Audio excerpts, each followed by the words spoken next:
मैं बुलाना चाहता हूँ सुजाता जी को।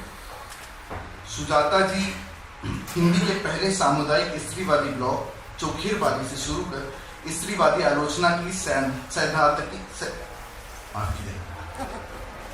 सैद्धांतिकी लिखने तक सुजाता जी ने लंबा सफर तय किया।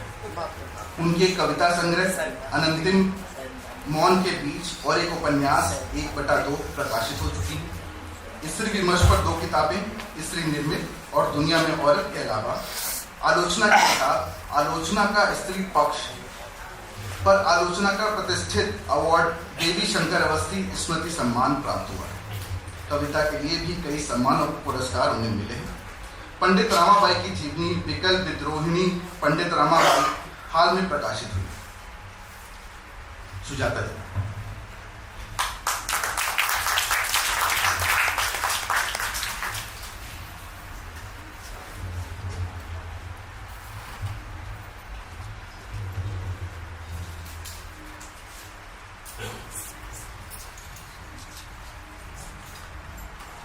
नमस्कार आप सभी को, नमस्कार इस मंच को, और बहुत शुक्रिया मॉकिंगबर्ड की टीम का कि इतना खूबसूरत विषय वो हमारे लिए चर्चा के लिए लेकर आए। मुझे लगा था कि इस पर तो हमको आधे घंटे बात करना चाहिए, और लेकिन हाँ, अभी एक नाटक भी है जिसको देखने की उत्कंठा मेरे मन में भी है। इसीलिए जो तयशुदा वक्त है 12 मिनट, इसमें बात खत्म करने की कोशिश करूँगी। 12 मिनट में न बात पूरी हो रही तो फिर रोक दीजिएगा, मैं वहीं बंद करूँगी। बोलिए, बोलती रहिए, आप लोग सुनेंगे तो हमें कोई दिक्कत नहीं। तो अमृता प्रीतम को सबसे पहले सलाम। आज उनका जन्मदिन है और उनके जन्मदिन पर हम यहाँ बातचीत करने के लिए इकट्ठे हुए हैं। मुझे 3 नाम याद आते हैं। उर्दू में इस्मत चुगताई, पंजाबी में अमृता प्रीतम और हिंदी में कृष्णा सोबती। बंटवारे की जमीन पर मुकम्मल औरत। ये ऐसी मुकम्मल औरतें हैं जिनके लिए अगर अज्ञेय के शब्दों में कहूं तो मैं मरूंगा सुखी, मैंने जीवन की धज्जियां उड़ाई। मैंने वो किया है जो मैं चाहती थी, मैंने वो लिखा है जो मैं चाहती थी। फेमिनिस्ट आइडियोलॉजी में, फेमिनिस्ट क्रिटिसिज्म में बार बार ये बात कही जाती है, women should write their bodies. औरतों को अपनी देह को लिखना चाहिए। देह को लिखना चाहिए का क्या मतलब है? देह से उनकी पहचान है। जब मैं ये कहती हूँ देह से उनकी पहचान है तो बहुत सारे लोग कह सकते हैं, हिंदी में बार बार ये बात कही जाती है, ये तो देह विमर्श है, ये स्त्री विमर्श नहीं है, ये तो देह की बात कर रहे हैं, ये तो यौन स्वच्छंदता की बात कर रहे हैं और जाने क्या क्या। उनका देह से केवल एक अंग की ओर इशारा होता है और कुछ नहीं। वो केवल स्त्री देह को सेक्सुअलाइज करके देखते हैं, इसलिए उनके लिए देह का मतलब केवल सेक्सुअल है और कुछ भी नहीं। लेकिन मुझसे पूछिए, तमाम औरतों से पूछिए, अपने आप से पूछिए, देह का मतलब क्या है स्त्री के लिए। ये वो चीज है जिससे मैं इस दुनिया में अपना होना महसूस करती हूँ। ये हवा, ये धूप, ये पानी, ये मिट्टी, ये बारिश इसी देह पे तो पड़ती है। जब नफरत में आके कोई एसिड फेंकता है, इसी देह पे पड़ता है। जब कोई बलात्कार करता है अपना गुस्सा निकालने के लिए, अपना बदला निकालने के लिए, तो इसी देह पे होता है। सब कुछ तो इस देह पे सहती हूँ।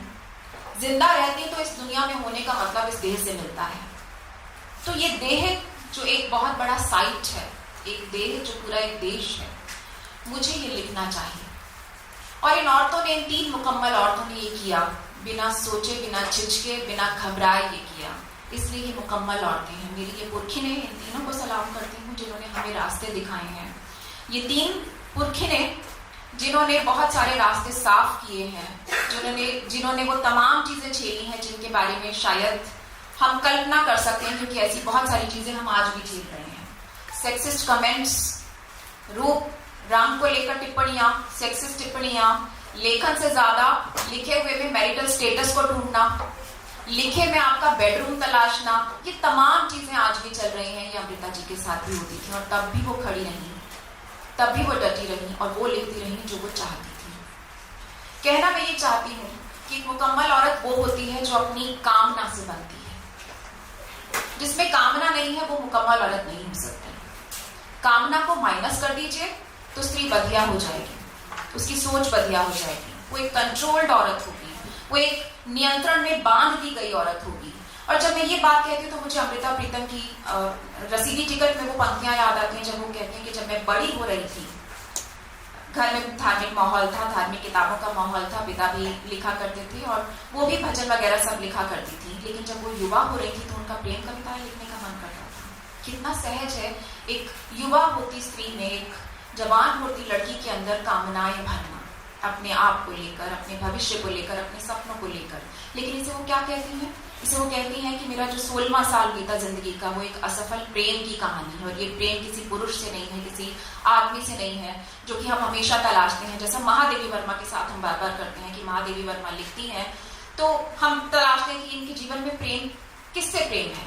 वो व्यक्ति तो दिखाई नहीं देता, तो ये प्रेम की वेदना भी झूठी होगी।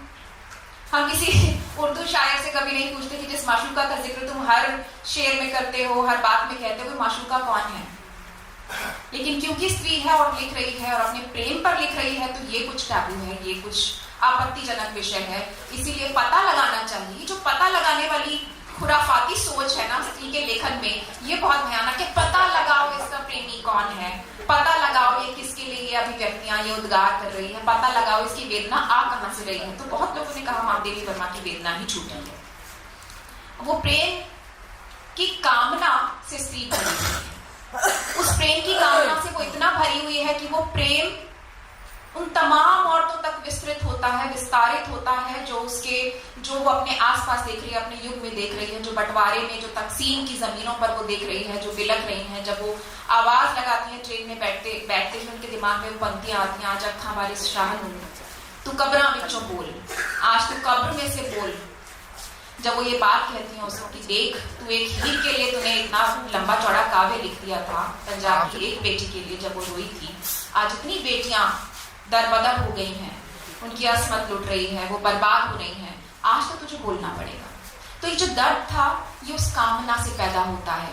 मैं और मेरा पियर, मैं और स्त्री जाति, संपूर्ण स्त्री जाति, तो ये एक सेल्फ लव का, कामना का एक ऐसा मकाम है जो एक स्त्री को तमाम उन औरतों से जोड़ता है जिनके दर्द, जिनके उम्मीदें, जिनकी आकांक्षाएं, जिनके सपनों को वो महसूस करती है अपने भीतर और सोचती है, बार बार खुद से ये सवाल करती है कि इस वक्त में, इस तारीख में मेरे होने का मतलब क्या है, क्यों हूं मैं, क्या करने के लिए। और वो उसको खोजती है, उसको तलाशती है, और उस तलाश के पीछे भी जो तत्व होता है महत्वपूर्ण, होता है उसकी कामना, डिजायर। और क्योंकि हमारी दुनिया मेल गेज से चलती है, क्योंकि हमारी दुनिया में पितृसत्तात्मक मानसिकता प्रधान है, इसलिए हम कामना से एक ही चीज जोड़ते हैं, सेक्स, सेक्सुअलिटी, जबकि कामना के अनंत मतलब है। एक व्यक्तित्व में कामना का मतलब है जैसे एक भरी हुई पानी की बाल्टी हो और मैं पुड़िया में बंधा हुआ रंग उसमें डाल दूं, वो नहीं घुलेगा। कामना से भरे हुए व्यक्तित्व का मतलब है कि मैं उस पुड़िया को खोल दूं और उस पानी में घुल जाने दूं। ऐसा ही कामना से घुला हुआ व्यक्तित्व अमृता प्रीतम का था। तमाम रुकावटों के बावजूद, तमाम मुश्किलों के बावजूद, तमाम आलोचनाओं के बावजूद उन्होंने अपने जीवन को, अपनी कामनाओं को जिया, अपने प्रेम को जिया। और इस प्रेम का केवल एक ट्रायंगल है जिसे दुनिया याद रखती है। पिछले 10 साल से देख रही हूँ सोशल मीडिया पे, जब भी अमृता प्रीतम का जन्मदिन मनाया जाता है हमेशा इमरोज और साहिब को याद किया जाता है। साहिब की जीवनी लिखी जाएगी तो कितना लिखा जाएगा अमृता प्रीतम को। हम उस कामना की तरफ बार बार देखना चाहते हैं जिस कामना के बिना स्त्रियां बधिया कर दी जाती हैं, जिस कामना को छीन कर, जैसे जिस रस्म की मैं बात कर रही थी कि 16वां साल मेरा एक असफल प्रेम की तरह था, क्योंकि मैं जो चाहती थी मैं वो लिख नहीं पा रही थी। मैं पिताजी के सामने, अमृता प्रीतम कहती हैं ये बात कि पिताजी के सामने जब जाती थी तो वो कहते थे कि किस तरह की कविताएं तुम्हें लिखनी चाहिए, तुम्हें भजन कीर्तन जिस तरह से होता है, जो भक्ति है, उस तरह की कविता लिखनी चाहिए। तो मैं सोचती थी कि मुझे अच्छी लड़की बनना है। हम सबके जीवन में वो पड़ाव आता है जब हमें वो अच्छी लड़की बनने का प्रेशर दिमाग पर होता है। अब वही समय होता है जब उन कामनाओं के ब्लूम का टाइम होता है, उनके फलने फूलने का वक्त होता है, जब हम पहचान रहे होते हैं कि हम कौन हैं, हम इस दुनिया में, हमारी आइडेंटिटी क्या है। और उन्हीं फॉर्मेटिव सालों में एक अच्छी लड़की का पूरा प्रेशर सर के ऊपर डाल दिया जाता है। और उस दबाव के चलते बहुत सारी लड़कियां उन कामनाओं को, क्योंकि वो सब खराब है, मैं तो अच्छी लड़की हूँ तो मुझे परिवार के लिए नौकरी छोड़ देनी चाहिए, मैं तो अच्छी लड़की हूँ इसलिए मुझे इस शादी में निभाना चाहिए, मैं अच्छी लड़की हूँ इसलिए मुझे अपना करियर छोड़ देना चाहिए, पेंटिंग छोड़ देना चाहिए, घुमक्कड़ी छोड़ देनी चाहिए। ऐसे छोड़ते छोड़ते छोड़ते छोड़ते छोड़ते वो आखिरकार एक अच्छी औरत बन जाती है, और ये जो अच्छी औरत है ये मुकम्मल औरत नहीं बन पाती। तो मुकम्मल होने का जो सबसे महत्वपूर्ण तत्व था कामना, वो हमने उससे छीन लिया, हमने उसे बुरा बताया, हमने उसे गलत बताया, हमने उसे अनैतिक बताया और हमने उस कामना को उससे छीन लिया। अब मैं बात करूंगी मुकम्मल, इस शब्द पे, मुकम्मल पे। कैसे पता लगता है कि एक औरत मुकम्मल औरत है? शोभा ने बहुत सही कहा, मैं नहीं जानती कि मुकम्मल औरत क्या होती है, मैं भी नहीं जानती मुकम्मल औरत क्या होती है, लेकिन हाँ, मुकम्मल औरतें क्या हैं मैं उनको देखती हूँ तो समझ पाती हूँ कि शायद यही मुकम्मल औरतें थी, जैसे जो 3 नाम मैंने लिए। और जब मैं और गहरा सोचने की कोशिश करती हूँ तो उससे मुझे लगता है कि जन्म लेते ही एक औरत मुकम्मल औरत है। उसने जन्म लिया, वो इस धरती पर आई और वो मुकम्मल है। ये मुकम्मल औरत का सवाल आया कहाँ से कि वो मुकम्मल है या नहीं?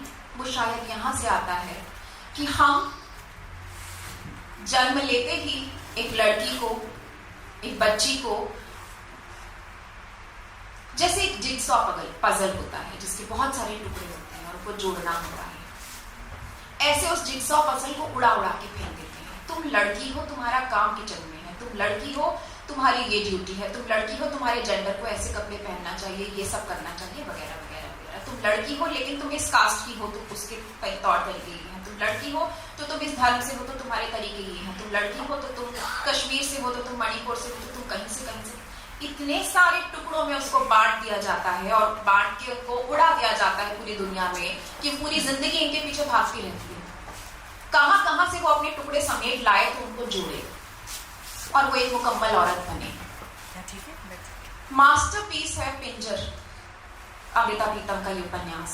जब मैंने पढ़ा था, जब मैं स्टूडेंट थी, मुझे उतना नहीं समझ में आया था। मुझे लगा हाँ ठीक है, औरतों का रोना गाना है, ये वही दृष्टि है जो पुरुषों की दृष्टि है लिटरेचर को देखने की। जो लिख रही है सब औरतों का रोना, अरे वही रोना गाना तो होगा। लेकिन इस सेमिनार के लिए इसलिए मैं शुक्रगुजार हूँ शुभम, आप लोगों की टीम का, कि मुझे फिर से इस उपन्यास से गुजरने का मौका मिला। और अब जब मैंने पढ़ा, जितनी पंक्तियां मैं पढ़ती गई, उसमें ना केवल सिस्टरहुड है, ना उसमें केवल एक बहुत मजबूत थ्योरी इन फेमिनिज्म की, ना केवल उसमें कवित्व है, ना केवल उसमें एक कथा है, ना केवल उसमें पेन है, बल्कि उसके अंदर एक प्लेजर ऑफ टेक्स्ट है।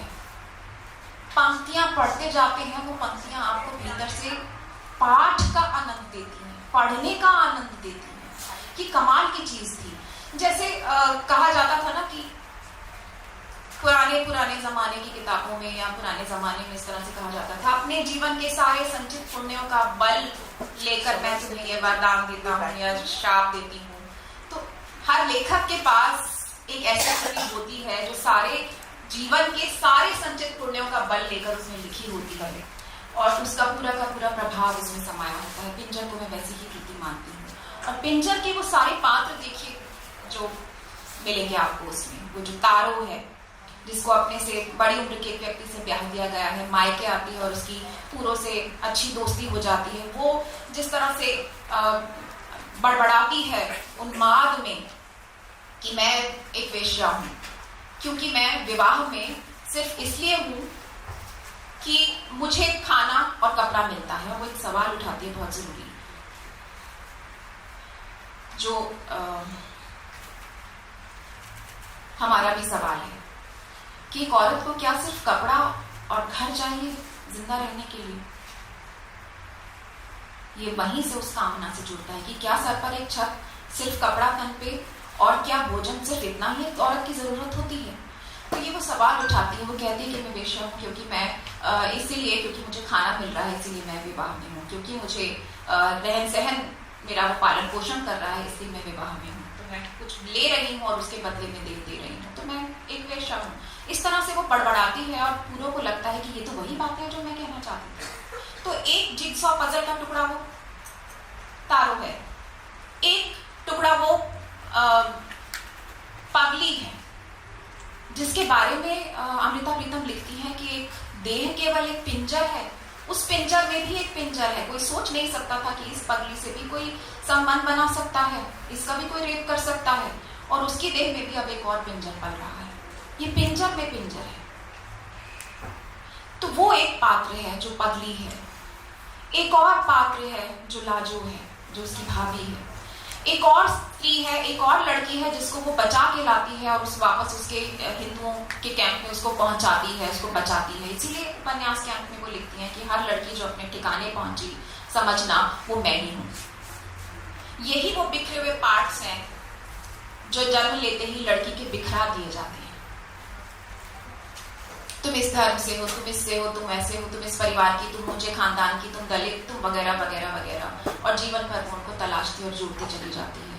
ये सारे के सारे अंश जो बिखरे हुए हैं, ये उस जिगसॉ पजल के टुकड़े हैं जिसको हम तलाशना चाहते हैं और हम मुकम्मल होना चाहते हैं। तो मुकम्मल तो जन्म लेते ही वो थी, दुनिया ने उसको जन्म लेते ही बहुत सारे टुकड़ों में बांट लिया और फैला दिया, और फिर ये सवाल पूछा कि मुकम्मल औरत कौन? शायद वो जिसके जो बच्चे को जन्म दे सकती है। मातृत्व संपूर्णता है।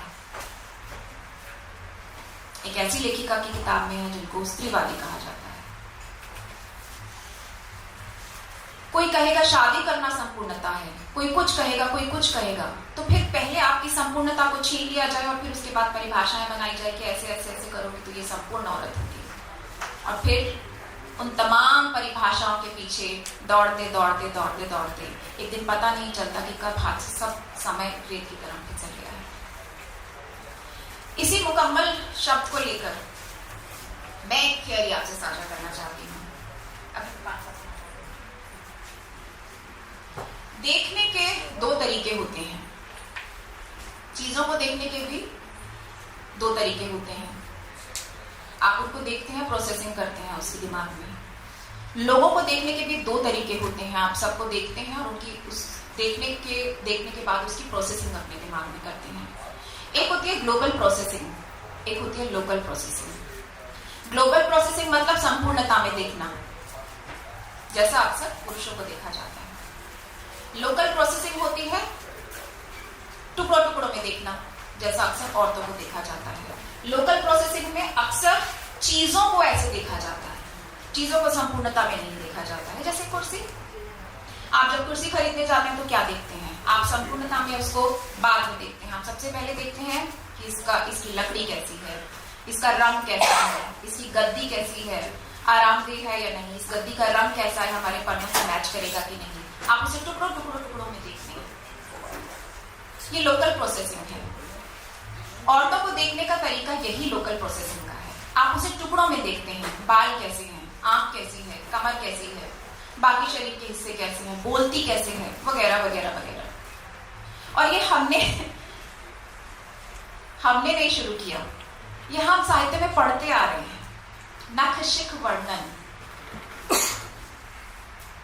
सर से लेकर और पांव तक पूरा पूरा एक छंद जो है वो पैर के नाखूनों पे है, कोई रोमावली पे है, कोई किसी पे है। तो ये जिसको मैंने कहा जिगसॉ पजल, ये दुनिया ने बनाई है। छोटे छोटे टुकड़े हैं अलग अलग, और उन टुकड़ों को जोड़ के एक चीज बनती है। ऐसे ही दुनिया लोकल प्रोसेसिंग के जरिए औरतों को देखती है, और एक संपूर्ण व्यक्ति की तरह नहीं देखती है, बल्कि एक असेंबल्ड व्यक्ति की तरह देखती है। एक सर्वे हुआ था जिसमें पुरुषों से पूछा गया कि तुम्हें आइडियल, तुम्हारे जीवन में जो पार्टनर होगी वो तुम्हें कैसी चाहिए। तो उन्होंने ऐसा ही असेंबल्ड चित्र बनाया। उस हीरोइन जैसी आंख हो तो इसके जैसे बाल हो, तो इसकी जैसे ये हो तो उसके जैसा हो। और जैसे ही आप ये बात पढ़ते हैं तो वही फिर से याद आता है कि अगर रीति काल का कोई कवि उठाएं और उसने जिस तरह से नक्शे वर्णन किया है, अगर मैं चित्र बनाने चलूं तो शायद मुझे बहुत हंसी आएगी, क्योंकि तोते जैसी नाक हो तो दाड़िम जैसे दांत हो, लाल लाल अनार के दानों जैसे दांत हो। तो अगर ये हमारे जैसी औरतें नहीं है, हम में से कोई नहीं दिखती ऐसी। हम हाड़ मांस के मनुष्य जिनके पास दिमाग है, सिर्फ गर्व नहीं है, हम सब ऐसे नहीं दिखते, हम मनुष्य हैं, थोड़े से डिफरेंट है लेकिन मनुष्य हैं। तो ये जो असेंबल्ड पार्ट की तरह देखना है लोकल प्रोसेसिंग है। इसके ठीक उलट हम पुरुष को संपूर्ण की तरह देखते हैं। फिल्मों का एक फिल्म थी सिल्क स्मिता, उसमें नसीरुद्दीन शाह जो है वो 55-60 के हो गए हैं लेकिन वो माँ में डिग्री लेकर आ गया टाइप रोल कर सकते हैं, और उन्हीं के बराबर रोल करने वाली महिला की माँ हो जाती है। तो कोई फर्क नहीं पड़ता, पुरुष तो संपूर्ण है, उसकी सफलता उसकी संपूर्णता है। तो उसकी तोंद निकल जाए, उसके बाल झड़ जाए, उसकी उम्र बढ़ जाए, उसके झुर्रियां आ जाए, कोई फर्क नहीं पड़ता। हम उसको कंप्लीट आइडेंटिटी की तरह देखते हैं।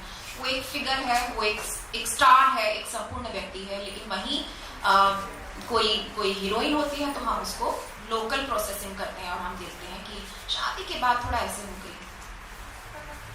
थोड़ा अब उम्र दिखने लगी, झुर्रियां पड़ गई। तो ये लोकल प्रोसेसिंग है, ये हमारा देखने का तरीका है। और हर दुनिया जो मेल गेज पे चलती है, मेल गेज मतलब इसमें जो मेल है वो मेल है जो विषमलिंगी पुरुष है, जिसको केवल औरतों में इंटरेस्ट है, ऐसे कह सकते हैं, एक हेट्रोसेक्सुअल मेल।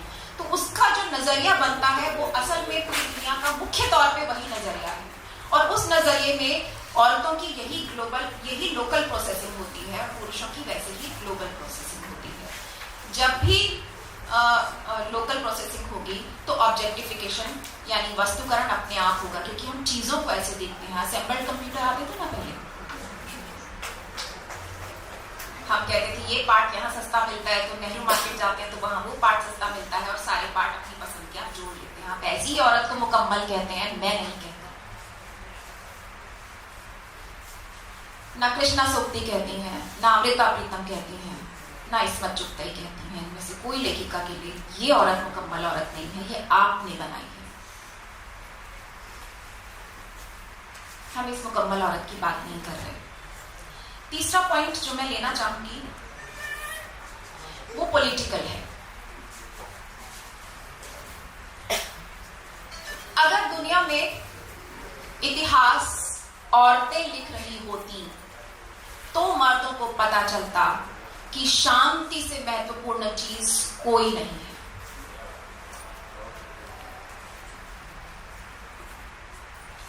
जितने भी युद्ध हुए दुनिया में, जितने भी बंटवारे हुए, इधर का पाकिस्तान और उधर का पाकिस्तान, दोनों तरफ जितनी भी जातीय हिंसाएं होती हैं, एथनिक क्लींजिंग होती है, जितने भी धर्म के नाम पे दंगे होते हैं, सब औरतों की देह पे लड़े जाते हैं। सब में औरतें घायल होती हैं, सब में उन्हें पुरस्कार की तरह जीता हुआ दिखाया जाता है, नोचा जाता है या खिलौने की तरह उनसे खेला जाता है। हर वो जमीन बंटवारे की जमीन है, सिर्फ पाकिस्तान और बांग्लादेश नहीं। हर वो जमीन बंटवारे की जमीन है, जैसे मणिपुर, जैसे कश्मीर,